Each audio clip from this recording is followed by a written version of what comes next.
ایک عقیدہ ہمارے لیے یہ بھی لازم اور فرض ہے کہ ہمیں مرنے کے بعد دوبارہ زندہ کیا جائے گا، مرنے کے بعد ہمیں دوبارہ اٹھایا جائے گا۔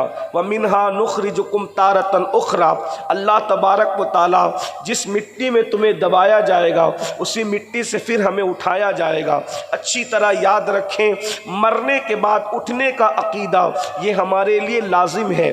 اگر کوئی اس میں شک کرتا ہے کہ مرنے کے بعد وہ اٹھایا نہیں جائے گا تو یاد رکھیں وہ مسلمان نہیں ہو سکتا، وہ مومن نہیں ہو سکتا۔ اور یہ بھی یاد رکھیں جب مرنے کے بعد ہمیں اٹھایا جائے گا تو اس وقت ہم سے حساب و کتاب بھی ہوگا، ہم سے سوال و جواب بھی ہوں گے۔ اور اللہ اکبر، جو سوال ہم سے کیے جائیں گے، جو سوالات ہم سے کیے جائیں گے، وہ ماحول سوال کے وقت بڑا دردناک ہوگا، بڑا کربناک ہوگا۔ اللہ اکبر، اس وقت کی کیفیت کیا ہوگی؟ قرآن مقدس اس کا نقشہ یوں کھینچتا ہے، یوم یقوم الروح والملائکہ صفا لا یتکلمون الا من اذن۔ اس دن جبریل امین اور سارے فرشتے اللہ کی ہیبت سے کانپتے ہوں گے۔ اندازہ فرمائیں جب معصوم کے وجود پر کپ کپی طاری ہوگی، جنہوں نے ایک لمحہ بھی اللہ کی مرضی کے خلاف نہیں گزارا ہوگا، جب ان کے وجود پر کپ کپی طاری ہوگی، اس وقت ہماری کیفیت کیا ہوگی؟ اللہ اکبر، اس کیفیت کو اللہ کے رسول سید العالمین قائد المرسلین غیب داں نبی صلی اللہ علیہ وآلہ وسلم ارشاد فرماتے ہیں، اللہ اکبر، اس وقت کی کیفیت یہ ہوگی کہ انسان کے سر اور سورج کے درمیان صرف ایک ہاتھ کا فاصلہ ہوگا۔ میری قوم کے جوانوں، اللہ اکبر، علماء کے خطابات کو اگر سننے کے لیے اور دل میں جگہ دینے کے لیے آئے ہو تو ذرا غور فرمائیں، ایک وقت وہ بھی آنا ہے سورج اور انسان کے سر کے درمیان صرف ایک ہاتھ کا فاصلہ ہوگا۔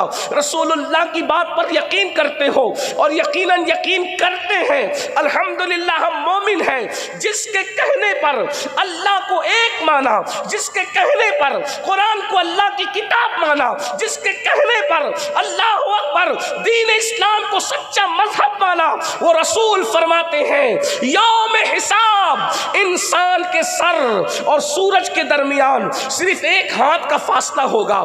یہاں سے لے کے وہاں تک خواتین و حضرات ذرا تصور تو کریں، آج سورج چوتھے آسمان پر ہے اور پیٹھ کی طرف سے چمک رہا ہے، تو گرمی کے موسم میں انسان کتنا بے چین ہوتا ہے، انسان کتنا بے قرار ہوتا ہے، انسان کتنا مضطرب ہوتا ہے۔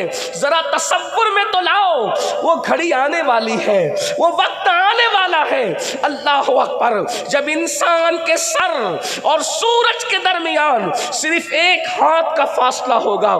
اللہ اکبر، انسان پسینے میں شرابور ہوگا۔ سچے نبی صادق و مصدوق فرماتے ہیں، کوئی ٹکنوں تک پسینے میں، کوئی گھٹنوں تک پسینے میں، کوئی کمر تک پسینے میں، کوئی پسینے میں ہچکولے کھا رہا ہوگا، کسی کو پسینے کی لگام ہوگی۔ اور پھر خاص اس پسینے کی کیفیت کو، اس پسینے کی کیفیت کو خاص بیان کیا، اللہ اکبر، ایک کا پسینہ دوسرے کے پسینے کو ٹچ نہیں ہوگا۔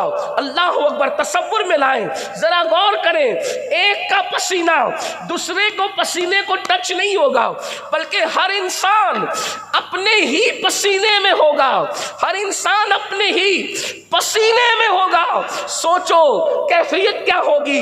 صادق و مصدوق فرماتے ہیں کہ انسان کا بھیجا کھول کر اس کی ناک سے بہ رہا ہو،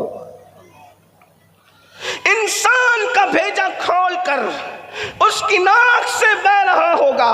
اللہ اکبر، یہ کیفیت ہوگی، یہ حالت ہوگی، اور سارے نبیوں کی زبان پر اس وقت نفسی نفسی، سوائے سید الانبیاء کے، اللہ کے رسول، غیب دا نبی، شفیع المذنبین صلی اللہ علیہ وآلہ وسلم کے سوا ہر نبی کی زبان پر بھی نفسی نفسی ہوگا۔ غور فرمائیں اس وقت کی کیفیت کیا ہوگی۔ اس وقت اللہ اپنے بندوں سے جس سے چاہے گا بہت سوال کرے گا۔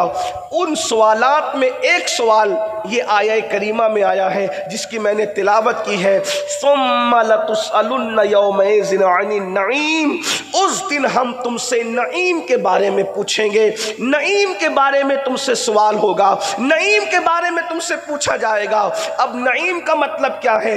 امام عبد الوہاب شعرانی رحمۃ اللہ علیہ اپنی کتاب میں لکھتے ہیں کہ قرآن کی ایک ایک آیت کے 70,000 معنی ہے، اس لیے حتمی طور پر ہم قرآن مقدس کے بارے میں یہ نہیں کہہ سکتے کہ صرف یہی معنی ہے اور دوسرا کوئی معنی نہیں ہے۔ اس کی وجہ یہ ہے چونکہ دارالعلوم کا جلسہ بھی ہے، میں آپ کی توجہ چاہتا ہوں، اس کا اللہ اکبر، اس کی وجہ یہ ہے کہ قرآن زندہ کتاب ہے۔ امام شعرانی لکھتے ہیں قرآن کا نزول بند ہو گیا ہے لیکن معنی قرآن کا نزول آج بھی ایمان والوں کے دلوں پہ ہو رہا ہے۔ ارے جب غالب اور اقبال کے اشعار کے اتنے معنی بیان ہو سکتے ہیں تو قرآن کی آیت کے کتنے معنی بیان ہوں گے؟ جب مخلوق کے معنی میں ایک کلام میں اتنی معنویت ہے تو خالق کے کلام کے معنی کی معنویت کا عالم کیا ہے؟ یہ قرآن ہے، یہ زندہ کتاب ہے، اس لیے اس کے کئی معنی ہیں۔ جتنا علم بڑھتا جائے گا اس وقت اتنا انسان کو اپنی کم علمی کا احساس ہوتا جائے گا۔ اللہ اکبر۔ بلکہ میں تو غالب اقبال کی بات کیا، امام اہل سنت سیدی اعلیٰ حضرت کے کسی شعر کو آپ پڑھیں، یہاں بیٹھے ہوئے علماء اپنے اپنے علم اور ذوق کے مطابق کئی معنی اس کے بیان کر سکتے ہیں۔ جب شاعری کے اتنے معنی ہو سکتے ہیں تو وہ کلام جو نہ نظم ہے، جو نہ نثر ہے، ہائے ہائے، اس لیے کہ اس کو نظم کہیں تو کس طرح کہیں؟ کیوں؟ اس لیے کہ اگر اس کو نظم کہتے ہیں تو پھر اس کو کس کھاتے میں رکھو گے؟ یا ایھا الذین آمنوا اتقوا اللہ وکونوا مع الصادقین۔ اگر اس کو نظم کہتے ہو تو اس کلام کا کیا معنی بیان کرو گے؟ طٰہٰ ما انزلنا علیک القرآن لتشقیٰ۔ اگر اس کو نظم کہتے ہو اللہ اکبر تو پھر اس کا کیا معنی بیان کیا جائے گا؟ ذالک الکتاب لا ریب فیہ۔ اور اگر اس کو نثر کہتے ہو تو پھر اس کے بعد اللہ اکبر قرآن مقدس کی ان آیتوں کو کیا نام دو گے؟ کیا نام دو گے؟ القاریہ، ملقاریہ، وما ادراک ملقاریہ۔ اندازہ فرمائے یہ وہ کلام ہے جہاں پر اللہ اکبر کافیہ بندی کی ندرت سجدہ ریز نظر آتی ہے۔ اندازہ فرمائے اللہ اکبر۔ ارے جب محبوب کے کلام کی یہ شان ہے کہ میرے امام کہتے ہیں میں نثار تیرے کلام پر ملی یوں تو کس کو زبان نہیں، وہ سخن ہے جس میں سخن نہ ہو، وہ بیاں ہے جس کا بیاں نہیں، فصحا عرب کے بڑے بڑے تیرے آگے یوں ہے چپے لچے، کوئی جانے منہ میں زبان نہیں بلکہ جسم میں جا نہیں، کروں تیرے نام پہ جا فدا، نہ بس ایک جا دو جہاں فدا، تو جہاں سے بھی نہیں جی بھرا، کروں کیا کروڑوں جہاں نہیں۔ اندازہ جب محبوب کے کلام کی یہ شان ہے تو خالق کے کلام جس نے محبوب کے منہ میں زبان دی ہے، جس نے محبوب کے منہ میں زبان دی ہے، اس خدا کے کلام کی شان کا عالم کیا ہوگا۔ مگر افسوس ہماری قوم نے قرآن کو ترک کر دیا۔ اور ایک بات آپ کو بتاؤں، یاد رکھنا، جیسے جیسے 10 سال گزرتے ہیں زبانیں تبدیل ہوتی ہیں، جیسے جیسے 10 سال گزرتے ہیں زبانیں تبدیل ہوتی ہیں۔ 25 کلومیٹر کا عرصہ، 25 کلومیٹر کا انسان ڈسٹینس طے کرتا ہے تو لہجہ تبدیل ہوتا ہے۔ 10 سال پہ زبانیں تبدیل ہوتی ہے، 25 کلومیٹر پہ لہجہ تبدیل ہوتا ہے۔ یہ دنیا کا دستور ہے۔ اور جو زبان بدلتی نہیں وہ فرسودہ ہو جاتی ہے، وہ متروک ہو جاتی ہے، وہ ترک کر دی جاتی ہے۔ دیکھ لیں انگریزی میں پہلے بہت سارے الفاظ استعمال ہوتے تھے، اب وہ سننے کو نہیں ملتے سننے کو نہیں ملتے۔ اسی طرح سے اردو زبان میں بہت سے الفاظ استعمال ہوتے تھے، اب وہ سننے کو نہیں ملتے۔ کیوں؟ اس لیے کہ کہ زمانہ بدلا، زبان کا اپنا انداز بدلا، مگر قربان جائیں یہ قرآن کی زبان ہے۔ 1450 سال ہو چکے ہیں مگر اس دن جیسی نہیں لگتی تھی، آج بھی ویسے ہی نہیں لگتی نظر آتی۔ اور پھر انداز کیا ہے؟ مفکرین کہتے ہیں یہ وہ زبان ہے، قرآن قانون کی زبان ہے۔ اور یہ بھی آپ کو بتا دو رفیع گنج اور گرد و نواح سے آنے والوں، اگر تم پڑھے لکھے ہو تو توجہ کرنا کہ قانون کی زبان صرف ہاں یا نہ کی زبان ہوتی ہے۔ قانون کی زبان میں صرف دفعات ہوتے ہیں، قانون کی زبان میں بڑی خشکی ہوتی ہے۔ سب سے بوریت اگر کوئی زبان ہے تو وہ قانون کی زبان ہے۔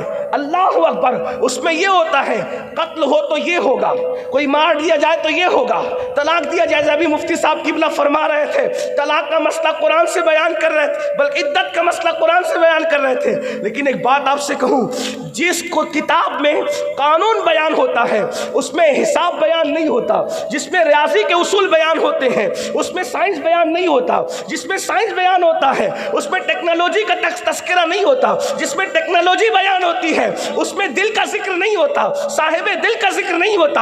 اللہ اکبر، جس میں ٹیکنالوجی بیان ہوتی ہے اس میں صبح اور شام کا ذکر نہیں، صبح اور شام کا ذکر نہیں ہوتا، گل و بلبل کا تذکرہ نہیں ہوتا، باغ و بہار کا ذکر نہیں ہوتا۔ اور جس میں باغ کا ذکر آ جائے پھر اس کے اندر جو ہے وہ آگ کا ذکر نہیں ہوتا۔ جہاں آگ کا ذکر ہو وہاں باغ کا ذکر نہیں ہوتا، جہاں نفرتوں کا ذکر ہو وہاں محبتوں کا ذکر نہیں ہوتا، جہاں محبتوں کا ذکر ہو اللہ اکبر وہاں پر خزاں کا تذکرہ نہیں ہوتا، جہاں خزاں کا تذکرہ ہو وہاں بہار کا تذکرہ نہیں ہوتا۔ مگر یہ ایک کتاب ہے اور صرف ایک کتاب ہے۔ اور ایک بات اندازہ کریں، جہاں کھچڑی پکتی ہے پھر وہ کتاب نہیں رہ جاتی بلکہ ایک فرسودہ کسی کے خیال اور نظریات کا ترک شدہ مسودہ بن جاتی ہے۔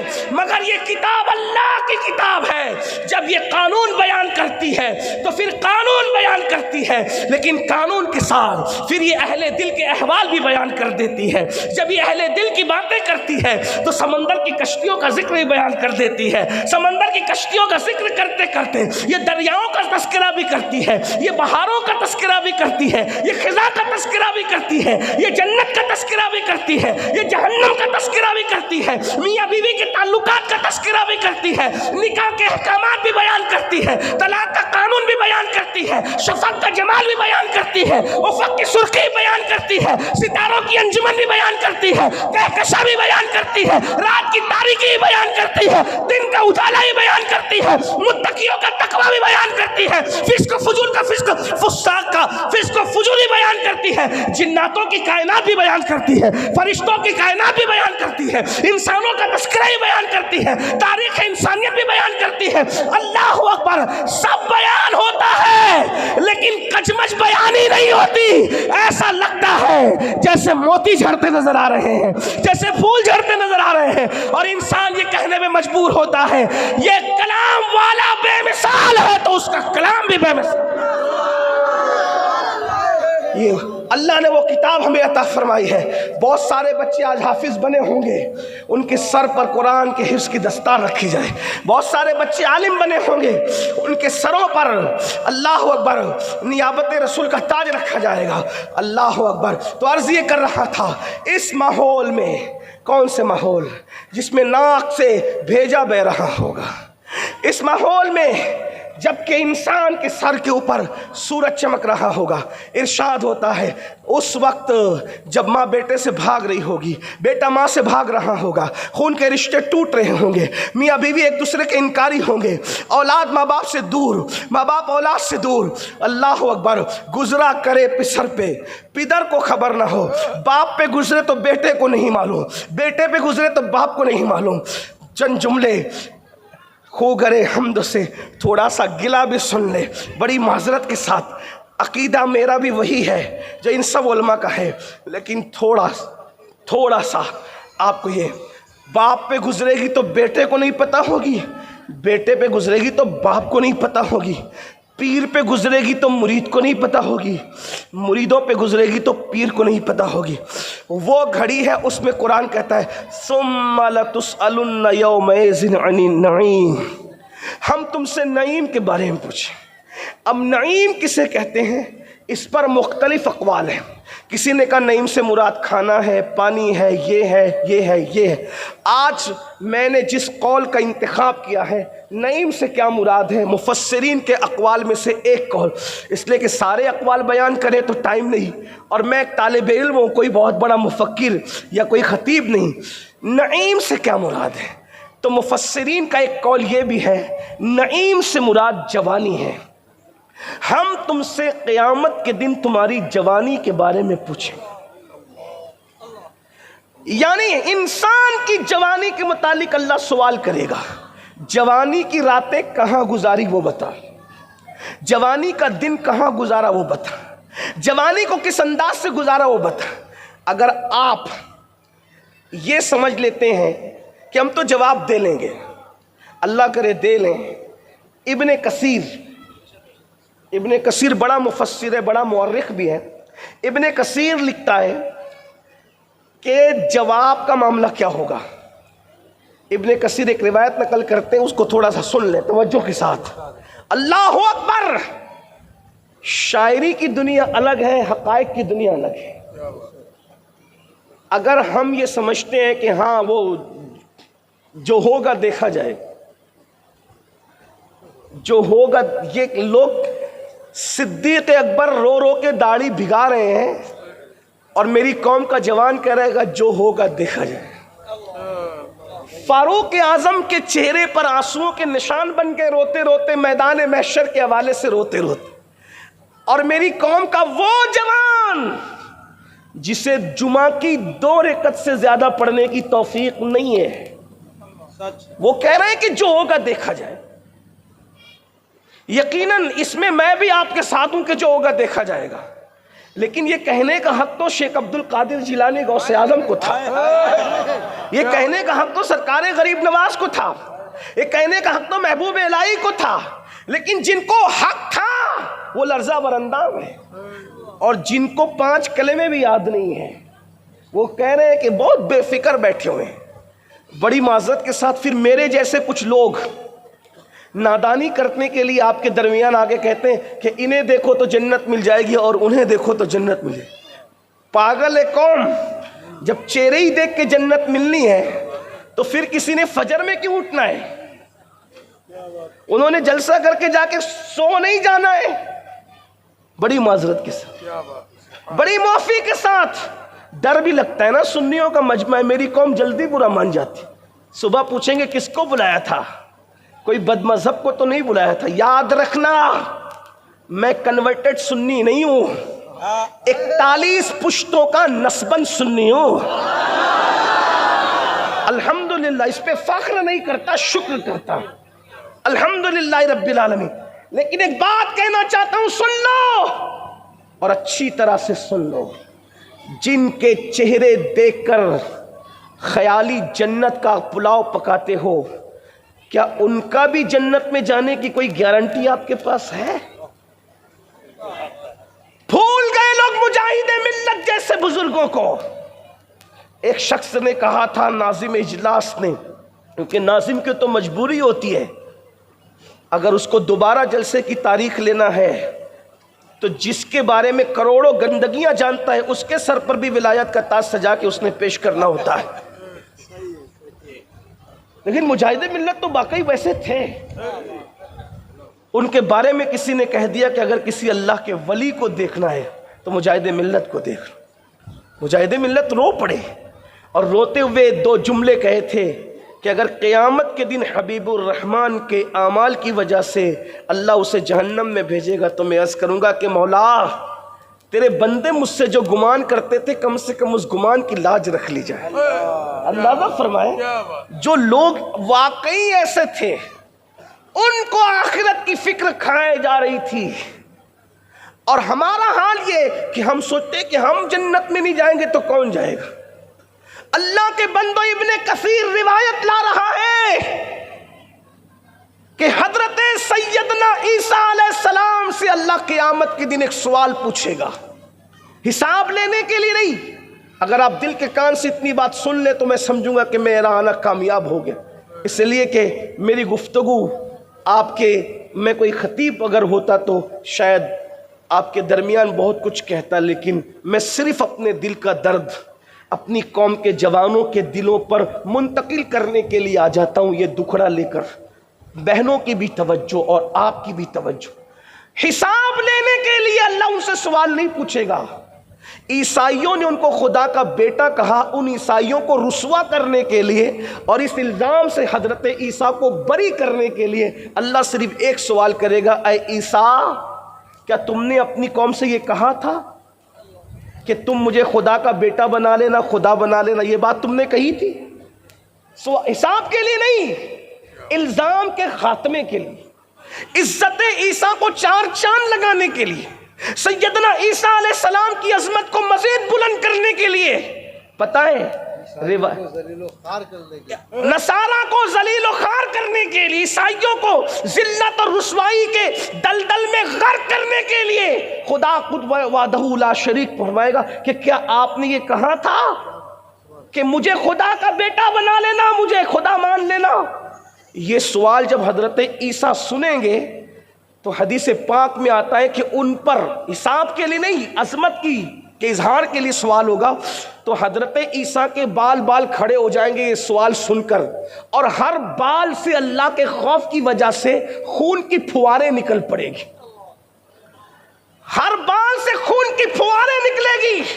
معصوم عیسیٰ کلمت اللہ روح اللہ کے بدن سے، کنواری بتول مریم کے شکم سے صرف 3 ساعت میں حضرت مریم نے جس کو جنم دیا، عورتیں 9 مہینے کے بعد بچے کو جنم دیتی ہے، لیکن حضرت عیسیٰ تنہا وہ ہستی ہے جن کو صرف 3 ساعت میں سیدہ مریم نے جنم دیا ہے۔ اللہ اکبر! غور فرمائیں، جس کے تقدس کا قدرت کو یہ خیال ہے کہ اگر مریم کے شکم میں بچہ زیادہ دن ہوگا تو لوگوں کی نظر پڑے گی، تو شکم میں بھی حضرت عیسیٰ پر کسی کی نظر نہ پڑے، صرف 3 ساعت میں وجود عیسیٰ کو ظاہر کیا گیا۔ اندازہ فرمائے ان سے ایک سوال ہوگا اور بال سے خون کی پھواریں نکل پڑے گی۔ جب معصوم کے بال سے خون کی پھواریں نکلے گی تو میری قوم کا وہ جوان جو اس تصور میں بیٹھا ہے جو ہوگا دیکھا جائے گا۔ جب اس کے بارے میں اللہ پوچھے گا تو نے جوانی کی راتوں میں زنا کیسے کیا تھا، تو اس کی زبان میں طاقت کہاں سے آئے گی اللہ کو جواب دینے کی۔ جب یہ پوچھا جائے گا کہ تو نرم گدوں پہ لیٹ کر زنا کی فلمیں دیکھتا تھا، کہاں سے لاؤ گے؟ ہیرو ہیروئن سے پیار کرنے والوں کہاں سے لاؤ گے اللہ کی بارگاہ میں؟ جواب دینے کے لیے زبان میں طاقت قرآن کہتا ہے وَتُكَلِّمُنَا أَيْدِيهِمْ وَتَشْهَدُ أَرْجُلُهُمْ بِمَا كَانُوا يَكْسِبُونَ۔ یہ چر چلنے والی زبان پر قدرت مہر لگا دے گی۔ سوچو تو صحیح، غور تو کرو۔ جوانی کے بارے میں پوچھا، کہاں گزار رہے ہو جوانی کو؟ نشے میں، جوے میں، عورتوں پہ پاپ کی نظر ڈالنے میں، زنا کی فلمیں دیکھنے میں۔ سیدنا سلمان فارسی فرماتے ہیں کہ میں تو یہ سمجھتا ہوں کہ مجھے مارا جائے پھر زندہ کیا جائے، پھر مارا جائے پھر زندہ کیا جائے، پھر مارا جائے پھر زندہ کیا جائے۔ 3 بار مر کے زندہ ہونے کی تکلیف اٹھانا میرے لیے آسان ہے، لیکن ایک بار کسی کی شرمگاہ دیکھنا میرے لیے مشکل ہے۔ جملے پہ غور کریں، سلمان فارسی کیا فرما رہے ہیں؟ سرکار سلمان فارسی موبائل کی گندگی کو مشکل پاسورڈ سے چھپا کر کے جعلی اور سو کارڈ متقی بننے والوں ذرا تصور تو کرو۔ سیدنا سلمان فارسی کہتے ہیں 3 بار مر کے مجھے زندہ کیا جائے، مار کے زندہ کیا جائے، یہ تکلیف اٹھانا میرے لیے آسان ہے، لیکن ایک بار کسی کی شرمگاہ دیکھنا میرے لیے مشکل ہے۔ کہا کیوں؟ کہا 3 بار مر کر زندہ کیے جانے پہ وہ تکلیف نہیں ہوگی جتنا ایک بار کسی کی شرمگاہ دیکھنے پہ جو عذاب ہوگا نا، وہ عذاب اتنا بڑا ہوگا کہ 3 بار مر کے اٹھانے پر بھی اتنی تکلیف نہیں ہوگی جتنا اس عذاب کو جھیلنے میں تکلیف ہوگی۔ بتاؤ آج میری قوم کے جوان کیا دیکھ رہے ہیں؟ ہم رونا روتے ہیں، ہم کٹ رہے ہیں، ہم پٹ رہے ہیں، ہم لٹ رہے ہیں، تباہ ہو رہے ہیں، برباد ہو رہے ہیں۔ جوان کسی قوم کا سرمایہ ہوتا ہے، کسی قوم کا جب جوان سنورتا ہے اس قوم کو کاٹا نہیں جاتا، پیٹا نہیں جاتا، لوٹا نہیں جاتا۔ جس قوم کا جوان آوارہ، عیاش، مکار اور دین سے دور ہو جائے پھر اس قوم کو صفحہ ہستی سے مٹا دیا جاتا۔ اللہ کے رسول صلی اللہ علیہ وآلہ وسلم ارشاد فرماتے ہیں، آقا نے ارشاد فرمایا ہمارے مذہب میں جوانوں کی حیثیت کیا ہے، اہمیت کیا ہے، اور ہم بھی جوانوں کی قدر کرتے ہیں، بوڑھوں کی بھی بڑی عزت کرتے ہیں، لیکن جوانوں کے بارے میں آقا فرماتے ہیں، آقا نے ارشاد فرمایا صلی اللہ علیہ وآلہ وسلم، جوانوں کی قدر کرو، قدر کرو، قدر کرو۔ فرمایا کیوں؟ جوانوں کی قدر اس لیے کرو، آقا فرماتے ہیں کہ جب میں نے مکے میں نبوت کا اعلان کیا تو مکے کے بڈھوں نے میری دعوت کو رد کر دیا، لیکن مکے کے جوانوں نے میری دعوت کو قبول کر لیا۔ جس نے سب سے پہلے دعوت قبول کی وہ 37 سال کا افضل البشر بعد الانبیاء بالتحقیق سیدنا ابو بکر صدیق کی ذات تھی۔ 37 سال کا وہ کڑیل جوان جس نے دعوت قبول کی، وہ 27 سال کا کڑیل جوان سیدنا عمر ابن خطاب تھے، وہ سیدنا عثمان غنی تھے، وہ 10 سال کا جوانی کی طرف بڑھنے والا پوری بے باکی کے ساتھ سید السادات خاتم الولایت فاتح خیبر سید العرب سیدنا مولائے کائنات علی مرتضیٰ کرم اللہ تعالی وجہ الکریم کی ذات تھی۔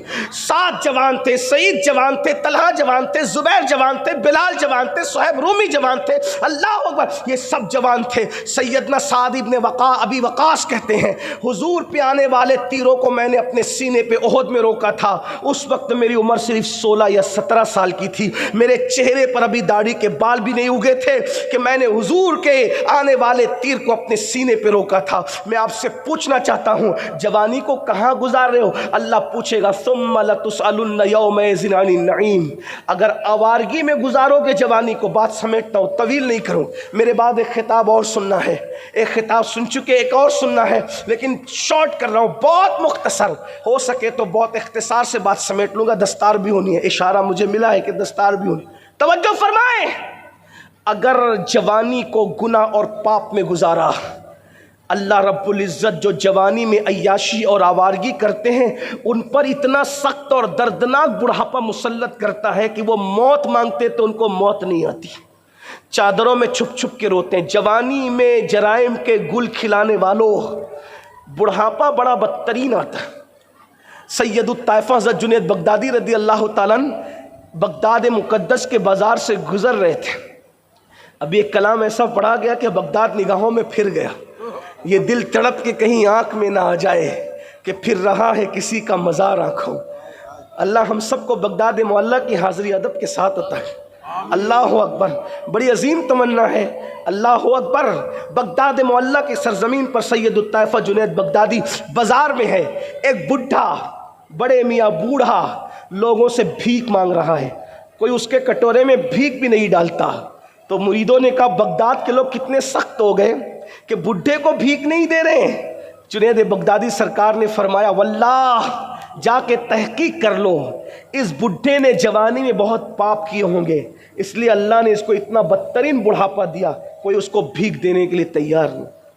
غور فرمائیں، جوانی میں پاپ کرو گے تو بڑھاپے میں ذلت ہوگی، رسوائی ہوگی، اور اگر جوانی میں حرام سے بچو گے اور نیک کام کرو گے تو سن لو اللہ کے رسول کی بشارت، اللہ کے سچے رسول صلی اللہ علیہ وآلہ وسلم فرماتے ہیں جو جوان جوانی میں حرام سے بچے اور اللہ کی عبادت کرے، اللہ اس جوان کو 70 صدیقوں کے برابر ثواب عطا فرماتا ہے، 1-2 نہیں 70 صدیقوں کا ثواب عطا فرماتا ہے۔ لوگ ولی بننے کی بات کرتے ہیں، جوانوں حرام سے بچ جاؤ، ولی نہیں، ولی سے بڑا مقام صدیقوں کا ہے۔ مقام نبوت اور مقام صدیقیت کے بیچ میں اور کوئی اللہ اکبر مقام نہیں ہے۔ نبوت کے بعد سب سے بڑا مرتبہ صدیقیت کا مرتبہ ہے، ولی سے بھی بڑا مرتبہ، شہید سے بھی بڑا مرتبہ صدیق کا ہوتا ہے۔ اور 1-2 نہیں، اگر جوانی میں حرام سے بچو گے تو اللہ 70 صدیقوں کا ثواب عطا فرمائے گا۔ اندازہ تو فرمائیں 70 صدیقوں کا ثواب کسے کہتے ہیں، کس پر ملے گا؟ صرف حرام کام سے بچنے پر۔ اس لیے جب زندگی کے اندر وہ لمحے آئے کہ آنکھیں حرام تکنا چاہیں، کان حرام سننا چاہیں، زبان حرام بولنا چاہیں، پیٹ حرام کھانا چاہیں، اس وقت یہ سوچ کر کہ اللہ جوانی کے بارے میں پوچھے گا۔ اور ایک بات آپ کو بتاؤں، اللہ کے سچے رسول صادق و مصدوق مصطفیٰ جان رحمت صلی اللہ علیہ وآلہ وسلم ارشاد فرماتے ہیں کہ اللہ فرماتا ہے میرا حق صحیح معنی میں اگر کوئی بندہ ہے، میرا کوئی بندہ ہے، حقیقت میں کوئی بندہ ہے، تو وہ جوان ہے جو اپنی جوانی کو گناہوں سے بچا کر کے گزارتا ہے۔ لیکن افسوس، آج جوانی اغوا ہو رہی ہے، انٹرنیٹ کی نظر ہو رہی ہے، انٹرنیٹ کے جنگلات میں ہم نے اپنی جوانی کو ضائع کر دیا۔ ابھی سوال ہو رہا تھا کہ جہیز مانگا جاتا ہے، پھر ہمارے جوان ہم لوگوں سے مطالبہ کرتے ہیں حضرت ایسی تقریر کر دیجئے کہ بیٹیاں مرتد ہونے سے بچ جائیں۔ بچیاں مرتد ہونے سے صرف تقریر سے نہیں بچے گی، ہر چیز کا علاج تقریریں نہیں ہوتی۔ رات بھر تقریریں سن کر صبح کو خواب خرگوش میں سو جانے والی قوم کبھی ترقی کی منازل طے نہیں کر سکتی جب تک میدان عمل میں نہ ہو۔ کبھی سوچا اگر بیٹیاں مرتد ہو رہی ہے تو کیوں ہیں؟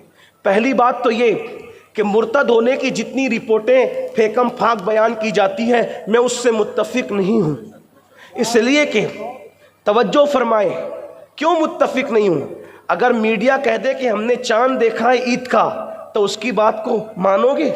نہیں مانو گے نا۔ تو جس کے کہنے پہ چاند کا آنا قبول نہیں کرتے، اس کے کہنے پہ بیٹیوں کا جانا کیسے قبول کر سکتے؟ کہیں یہ سازش تو نہیں ہے ہماری بیٹیوں کو بدنام کرنے کی؟ اس لیے کہ ہر کہی ہوئی بات کو بول دینا یہ اچھی بات، ہاں کچھ مرتد ہو رہی ہیں لیکن اتنی نہیں ہے جتنی بتایا جا رہا ہے۔ ہمیں مایوس بھی کیا جا رہا تاکہ کل تانا دے لوگ کہ تمہاری بیٹیاں تو ایسے ہیں۔ میں یہاں پر ایک جملہ لوگوں سے کہتا ہوں، آج کی تاریخ میں بھی کسی کی ماں اتنی پارسا نہیں ہے جتنی مسلمانوں کی بیٹیاں پارسا ہیں۔ آج بھی ہمارے یہاں پارسائیت موجود ہے، پوترتا موجود ہے، تقدس موجود ہے، اس لیے کہ ہمارے یہاں اب بھی کردار سیدہ فاطمہ زندہ ہے، اس لیے ہماری بیٹیوں میں ابھی بھی لیکن بچیاں جاری کیوں جاری؟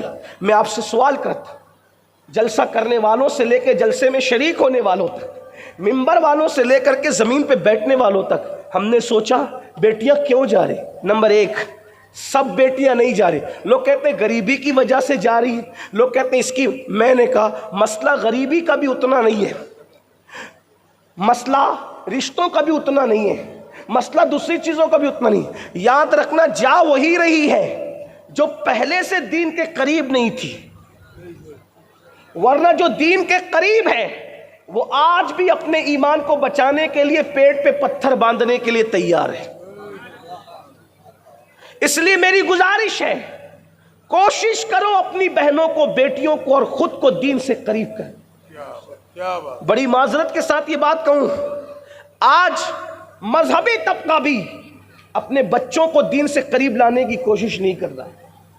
خو گرے حمد سے تھوڑا سا گلہ بھی سن لیں، مسجد کا امام، سب امام ایسے نہیں ہیں لیکن بات صرف کہہ رہا ہوں اپنی آخرت کے سنوارنے کے لیے، وہ خود تو اٹھ کر مسجد جاتا ہے، اپنے 13 سال کے بچے کو وہ جگا کے کیوں نہیں جاتا؟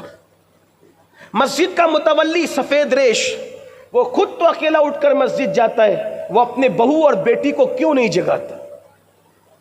کیا خود کے اکیلے نمازی بننے سے ہم جنتی ہو جائیں گے؟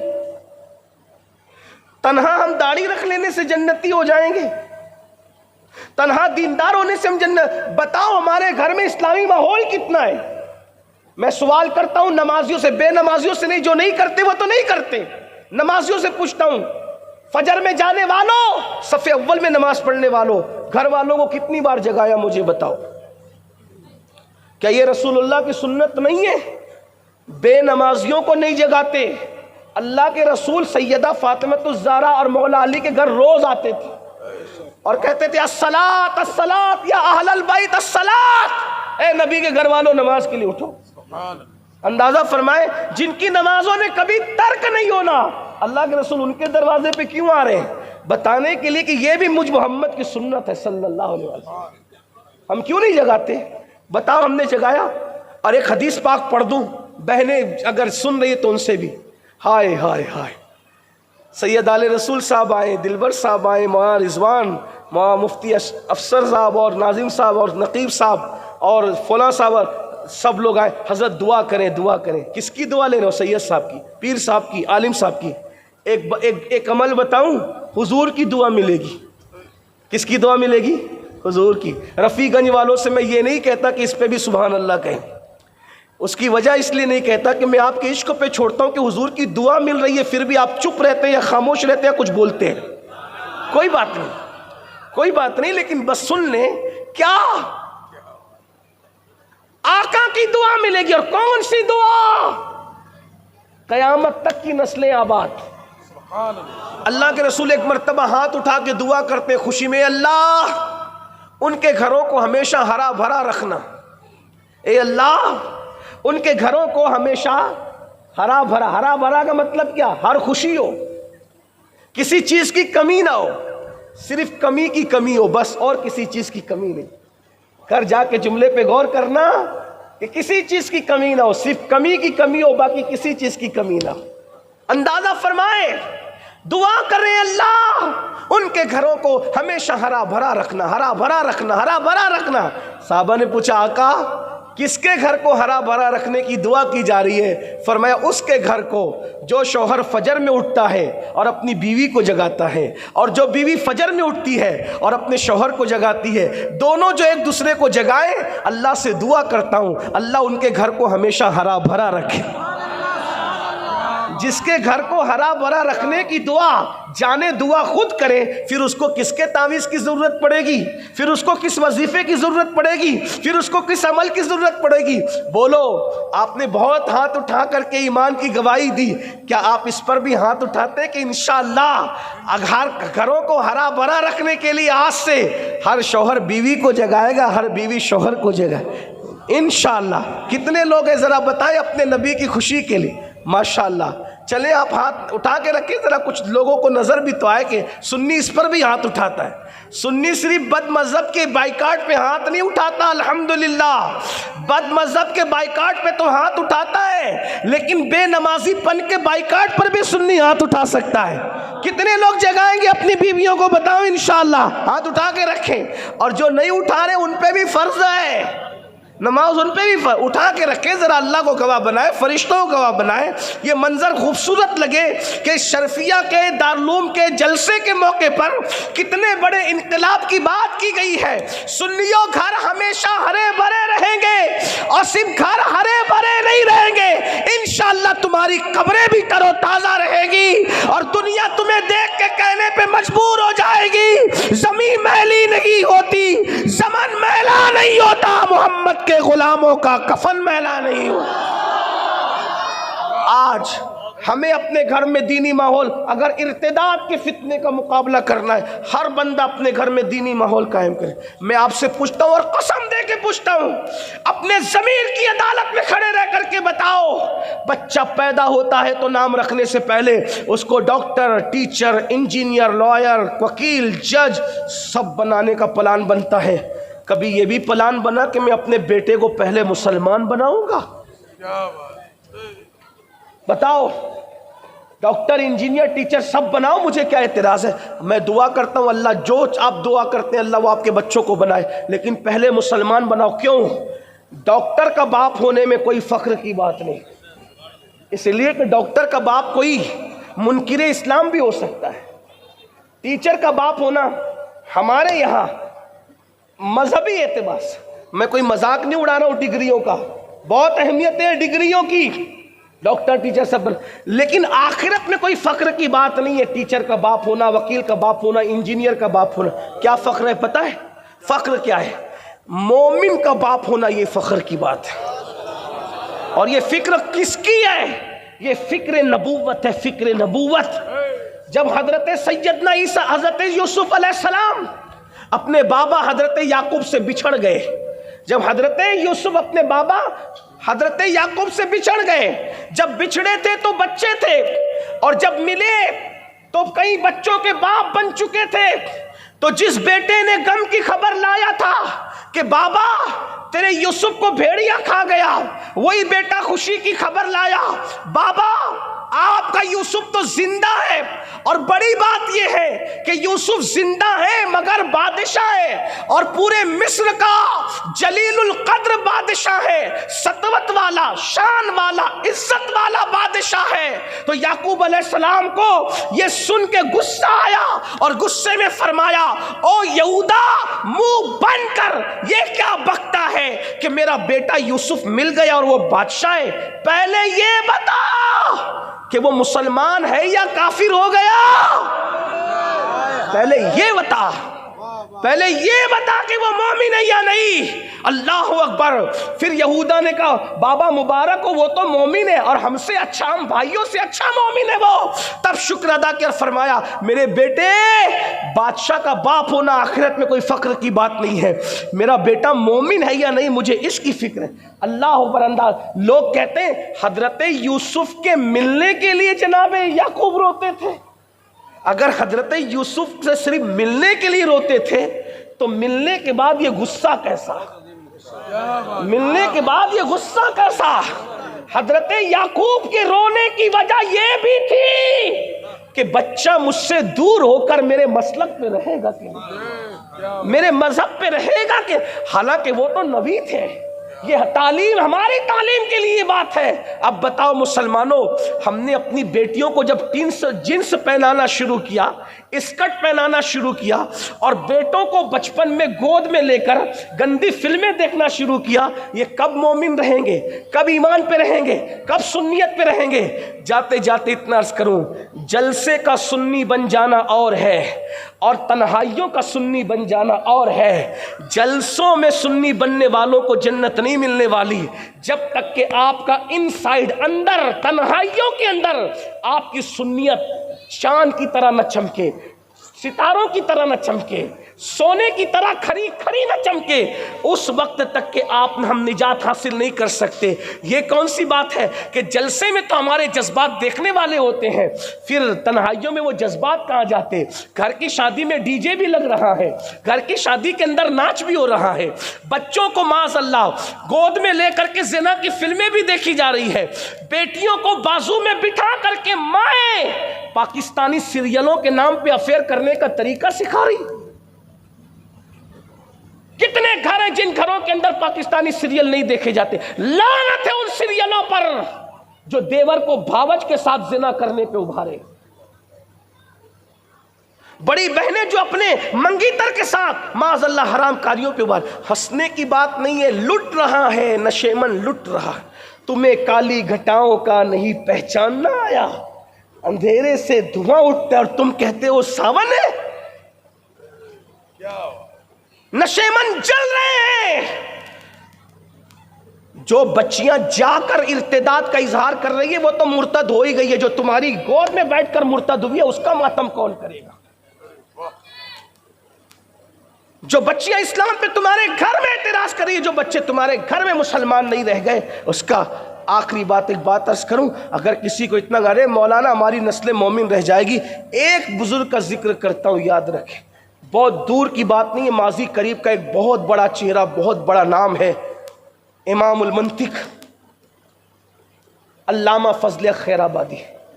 کون نہیں جانتا فضل خیر آبادی کو، جس نے سب سے پہلے انگریزوں کے خلاف دلی کی جامع مسجد میں جہاد کا فتویٰ پڑھا تھا، تن کے گورے من کے کالے انگریزوں کو ہندوستان سے بھگانے کے لیے خون کا آخری قطرہ بھی انڈمان کی جیل میں قربان کر دیا، جس کو بیل گاڑی کے پہیے سے باندھا گیا تو جب ہڈیاں ٹوٹتی تھی تو وہی فضلیہ کہتے تھے اغثنی یا رسول اللہ، اغثنی یا رسول۔ جیل میں بھی جس کے دل کا تعلق مصطفیٰ جان رحمت سے ٹوٹ نہ سکا، جو جیل کی تنہائیوں میں بھی بیوی بچوں کو یاد کرنے کی بجائے آمنہ کے لال کو یاد کرتے رہے، وہ فضل خیر آبادی۔ دوسری نسل علامہ عبداللہ خیر آبادی رحمت اللہ تعالی علیہ، اس کے بعد کی نسل نام نہیں لیتا، کچھ مدھم ہوئی، اس کے بعد کی نسل میں اور مدھم پن آیا، اور آج فضل خیر آبادی کی نسل میں کچھ ایسے لوگ ہیں جو اسلام پر اعتراض کر رہے ہیں ٹی وی پہ بیٹھ کر۔ جب فضل خیر آبادی کے خاندان کے لوگ مرتد ہو سکتے ہیں، فضل کون ہے؟ کوئی معمولی ہستی ہے؟